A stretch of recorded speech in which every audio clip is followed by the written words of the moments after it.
ನಮಸ್ಕಾರ, ಕಿಣಿಸ್ವಸರಿ ವ್ಲಾಗ್ಸ್ ಚಾನಲ್ಗೆ ಎಲ್ಲರಿಗೂ ಸ್ವಾಗತ.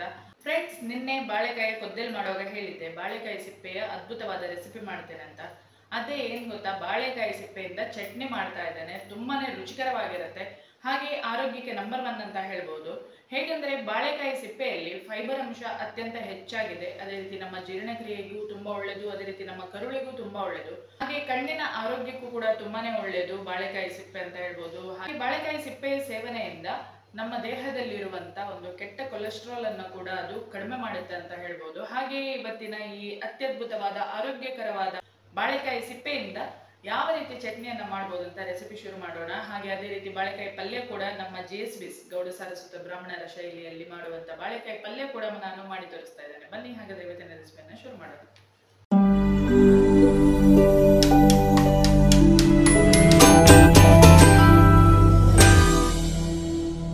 ನೋಡಿ, ಇದು ಬಾಳೆಕಾಯಿ ಪಲ್ಯಕ್ಕೆ ನಾನು ಆಲ್ರೆಡಿ ಕಟಿಂಗ್ ಮಾಡೋದು ನಿನ್ನೆ ಸಾಂಬಾರ್ಗೆ ಕೊದ್ದೆಲ್ಗೆ ಕಟಿಂಗ್ ಮಾಡೋದು ತೋರಿಸಿದ್ದೇನೆ. ದೊಡ್ಡ ಸಿಪ್ಪೆಯನ್ನು ಲೈಟ್ ಆಗಿ ಇಟ್ಕೊಳ್ಳಿ ಅಂತ ಹೇಳಿದ್ದೇನೆ. ಹಾಗೆ ಲೈಟ್ ಗ್ರೀನ್ ಕಲರ್ ಇದೆ.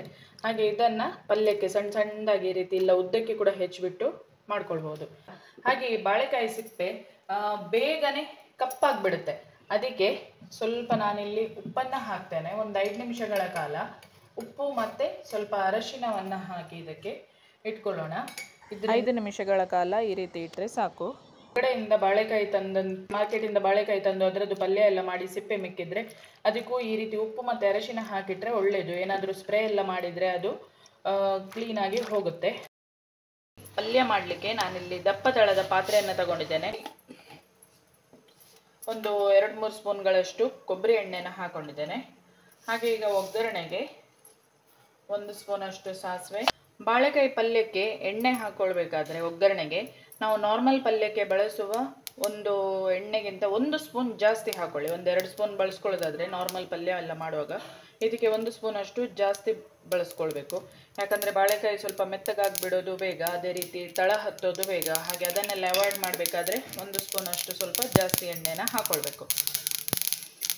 ಹಾಗೆ ಇಲ್ಲಿ ಸಾಸಿವೆ ಸಿಡಿತಾ ಇದೆ. ಇವಾಗ 1 ಸ್ಪೂನ್ ಅಷ್ಟು ಉದ್ದಿನಬೇಳೆಯನ್ನು ಹಾಕೊಳ್ಳೋಣ. ಉದ್ದಿನಬೇಳೆ ಆಪ್ಷನಲ್, ಬೇಕಂದರೆ ಮಾತ್ರ ಹಾಕೊಳ್ಳಿ, ನಾವು ಪಲ್ಯಕ್ಕೆ ಹಾಕೊಳ್ತೇವೆ. ಹಾಗೆ ಉದ್ದಿನಬೇಳೆ ಸ್ವಲ್ಪ ಕೆಂಪಗಾದ ಕೂಡಲೇ ನಾನು ಇಲ್ಲಿ 1 ಹಸಿಮೆಣಸಿನಕಾಯಿ ಕಟ್ ಮಾಡಿ ಇಟ್ಕೊಂಡಿದ್ದೇನೆ. ಅದೇ ರೀತಿ 1-2-3 ಬ್ಯಾಡಗಿ ಮೆಣಸಿನಕಾಯಿ ಕೂಡ ಸಣ್ಣಗೆ ಕಟ್ ಮಾಡಿ ಇಟ್ಕೊಂಡಿದ್ದೇನೆ. ಇದನ್ನು ಹಾಕಿಬಿಟ್ಟು ಸ್ವಲ್ಪ ಫ್ರೈ ಮಾಡ್ಕೊಳ್ತೇನೆ. ಅದೇ ರೀತಿ 1 ಗರಿ ಕರಿಬೇವಿನ ಎಲೆಗಳನ್ನು ಕೂಡ ಇಲ್ಲಿ ಹಾಕೊಳ್ತಾ ಇದ್ದೇನೆ ಒಗ್ಗರಣೆಗೆ. ಇದನ್ನು ಕೂಡ ಸ್ವಲ್ಪ ಹಾಕ್ಕೊಂಡು ಹಾಗೆ ಕ್ರಷ್ ಮಾಡಿಬಿಟ್ಟು ಹಾಕ್ಕೊಳ್ಳಿ. ಅದೇ ರೀತಿ ನಾನು ಒಂದು ಸ್ವಲ್ಪ ಇಂಗಿನ ಪುಡಿಯನ್ನು ಕೂಡ ಹಾಕ್ಕೊಳ್ತಾ ಇದ್ದೇನೆ. ಆಮೇಲೆ ಇಲ್ಲಿ ಚಂದ ಮಾಡಿ ತೊಳೆದಿಟ್ಟಂಥ ಈ ಸಣ್ಣಗೆ ಹೆಚ್ಚಿರುವ ಬಾಳೆಕಾಯಿಯ ತುಂಡುಗಳನ್ನು ಇವಾಗ ಹಾಕಿಬಿಟ್ಟು ಹಾಗೆ ಚೆನ್ನಾಗಿ ಸ್ವಲ್ಪ ಮಗಚ್ತಾ ಇರಬೇಕು. ಬಾಳೆಕಾಯಿ ಪಲ್ಯ ಒಂದು 5-8 ನಿಮಿಷದೊಳಗಡೆ ಬೇಗನೆ ಬೆಂದೋಗುತ್ತೆ. ಅದು ಸಾಧಾರಣ ನಮಗೆಲ್ಲಾದರೂ ಹೋಗಲಿಕ್ಕೆಲ್ಲ ಇದ್ದರೆ ಬೇಗನೆ ಏನಾದರೂ ಒಂದು ಸಾಂಬಾರು ಪಲ್ಯ ಏನಾದರೂ ಮಾಡಬೇಕಂತಿದ್ರೆ ಬಾಳೆಕಾಯಿಯನ್ನೇ ಚೂಸ್ ಮಾಡೋದು ಬೆಟರ್ ಅಂತ ಹೇಳ್ತೇನೆ. ಯಾಕಂದರೆ ಅತಿ ಬೇಗನೆ ಆಗುವಂಥದ್ದು ಇದು. ಹಾಗೆ ಸ್ವಲ್ಪ ಇದು ನೀರೆಲ್ಲ ತುಂಬ ಹಾಕ್ಕೊಳ್ಬಾರ್ದು ಇದಕ್ಕೆ. ಬಾಳೆಕಾಯಿ ಪಲ್ಯಕ್ಕೆ ಯಾವಾಗಲೂ ಕೈಯಿಂದ ಸ್ವಲ್ಪ ನೀರನ್ನು ಹಾಗೆ ಸ್ಪ್ರಿಂಕಲ್ ಮಾಡ್ಕೊಳ್ಬೇಕು. ಆಮೇಲೆ ಮಗಚಬೇಕು. ಒಂದು 5 ನಿಮಿಷಗಳ ಕಾಲ ಮೀಡಿಯಮ್ ಫ್ಲೇಮಲ್ಲಿ ಹಾಗೆ ಬೇಯಿಸ್ಕೊಳ್ಬೇಕು. ಇವಾಗ ಮೀಡಿಯಮ್ ಫ್ಲೇಮಲ್ಲಿ 5 ನಿಮಿಷಗಳ ಕಾಲ ಮುಚ್ಚಿಡ್ತಾ ಇದ್ದೇನೆ. 5 ನಿಮಿಷದ ನಂತರ ಯಾವ ರೀತಿ ಆಗಿದೆ ಅಂತೇಳಿ ನೋಡ್ಕೊಂಡು ಬರೋಣ. ನೋಡಿ, ಇವಾಗ ಕಲರ್ ಕಂಪ್ಲೀಟಾಗಿ ಸ್ವಲ್ಪ ಚೇಂಜ್ ಆಗಿದೆ ಅಲ್ಲ. ಹಾಗೆ ಇದನ್ನು ಇವಾಗ ಇನ್ನೊಮ್ಮೆ ಮಗಚಿ ಇದಕ್ಕೆ ರುಚಿಗೆ ತಕ್ಕ ಉಪ್ಪನ್ನು ಇವಾಗಲೇ ಹಾಕ್ಕೊಳ್ತೇನೆ. ಕೆಲವರು ಬೆಲ್ಲ ಕೂಡ ಹಾಕ್ತಾರಂತೆ, ನಾವು ಹಾಕೋದಿಲ್ಲ. ಉಪ್ಪನ್ನು ಮಾತ್ರ ಹಾಕ್ಕೊಳ್ತಾ ಇದ್ದೇನೆ. ಸೂಪರ್ ಆಗಿರುತ್ತೆ ಪಲ್ಯ. ಚಪಾತಿಗೂ ಆಗುತ್ತೆ, ಪೂರಿ, ದೋಸೆ, ಗಂಜಿ, ಅನ್ನ ಯಾವುದಕ್ಕೂ ಬೆಸ್ಟ್ ಅಂತ ಹೇಳ್ಬೋದು ಇದು ಪಲ್ಯ. ಆಲೂಗಡ್ಡೆ ಪಲ್ಯಕ್ಕಿಂತನೂ ಇದು ಬಾಳೆಕಾಯಿ ಪಲ್ಯ ತುಂಬ ಚೆನ್ನಾಗಿರುತ್ತೆ. ಹಾಗೆ ನನ್ನ ಮಗನಿಗಂತೂ ತುಂಬಾ ಇಷ್ಟ ಈ ಬಾಳೆಕಾಯಿ ಪಲ್ಯ ಅಂತ ಹೇಳಿದರೆ. ಹಾಗೆ ಅವನಿಗೋಸ್ಕರ ಹೆಚ್ಚಾಗಿ 1-2 ಬಾಳೆಕಾಯಿ ತೊಗೊಂಡು ಬಂದು ಅವಾಗವಾಗ ಮಾಡ್ತಾ ಇರ್ತೇನೆ ನಾನು. ಹಾಗೆ ಇಲ್ಲಿ ನೋಡಿ, ಇನ್ನೊಮ್ಮೆ ನೀರನ್ನು ಚಿಮುಕಿಸಿ ಸ್ವಲ್ಪ ಮಗಚಿಬಿಟ್ಟು, ಅಂದರೆ ಇದು ತಳ ಹತ್ತೋದು ಬೇಗ, ಹಾಗೆ ಮೆತ್ತಗಾಗೋದು ಬೇಗ. ಅದನ್ನು ಅವಾಯ್ಡ್ ಮಾಡಬೇಕಾದ್ರೆ ಸ್ವಲ್ಪ ಆಗುವಾಗ ನಾವು ಮಗಚ್ತಾ ಇರಬೇಕು. ಹಾಗೆ ಇವಾಗ ಒಂದು ಸ್ವಲ್ಪ ಮೀಡಿಯಮ್ ಫ್ಲೇಮಲ್ಲೇ ಮಾತ್ರ ನಾವು ಇದನ್ನು ಮುಚ್ಚಿ ಬೇಯಿಸ್ಕೊಳ್ಬೇಕಾಗತ್ತೆ. ಹಾಗೆ ಇಲ್ಲಿವಾಗ ನಾನು ಸ್ವಲ್ಪ ಕಾಯಿ ತುರಿಯನ್ನು ಆ್ಯಡ್ ಮಾಡಿದ್ದೇನೆ.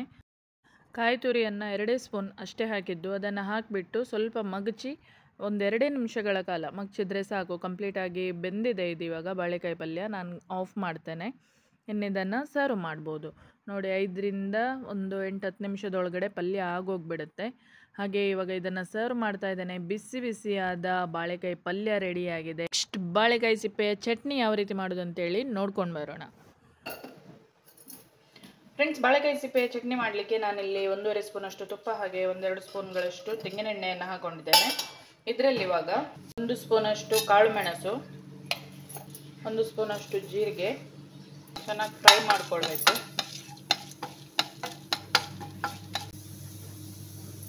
ಹಾಗೆ 1 ಗರಿಯಷ್ಟು ಕರಿಬೇವಿನ ಸೊಪ್ಪನ್ನು ಕೂಡ ಹಾಕ್ತಾ ಇದ್ದೇನೆ. ಅದೇ ರೀತಿ ಒಂದು 4-5 ಬ್ಯಾಡಗಿ ಮೆಣಸಿನಕಾಯಿ ಹಾಗೆ 1-2 ಹಸಿಮೆಣಸಿನಕಾಯಿ.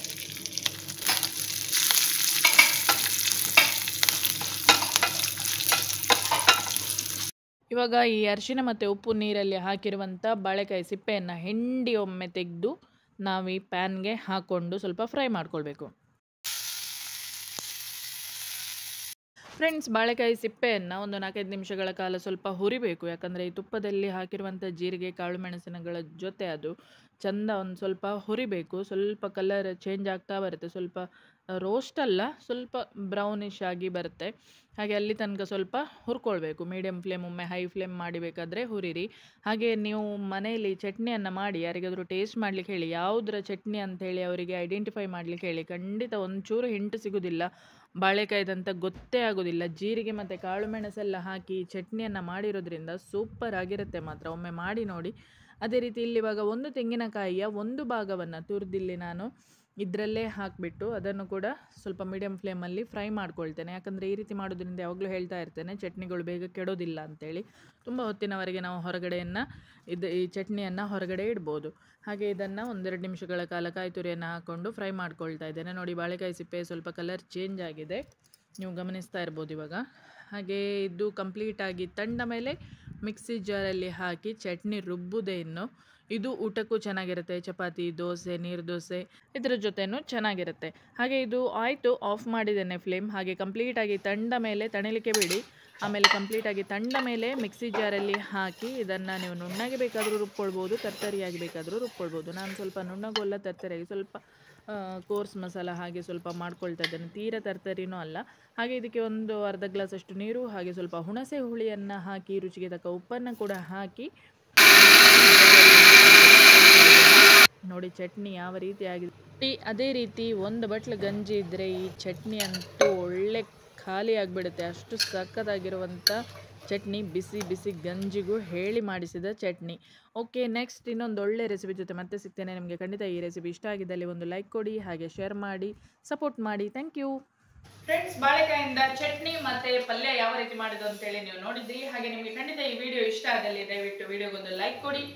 ಫ್ರೆಂಡ್ಸ್, ರಿಲೇಟಿವ್ಸ್ ಜೊತೆ ಎಲ್ಲ ಶೇರ್ ಮಾಡಿ, ಹಾಗೆ ಸಪೋರ್ಟ್ ಮಾಡಿ ಅಂತ ಕೇಳ್ಕೊಳ್ತಾ ಇವತ್ತಿನ ಎಪಿಸೋಡನ್ನು ಇಲ್ಲಿಗೆ ಮುಗಿಸ್ತಾ ಇದ್ದೇನೆ. ಕಿಣಿಸುವ ಶ್ರೀ ಫಸ್ಟ್ ಟೈಮ್ ನೋಡೋದಾದ್ರೆ ದಯವಿಟ್ಟು ಚಾನಲ್ ಅನ್ನು ಸಬ್ಸ್ಕ್ರೈಬ್ ಮಾಡಿ, ಹಾಗೆ ಬೆಲ್ ಐಕನ್ ಅನ್ನು ಪ್ರೆಸ್ ಮಾಡಿದ್ರೆ ನೋಟಿಫಿಕೇಶನ್ ಬರ್ತಾ ಇರುತ್ತೆ. Thank you, take care.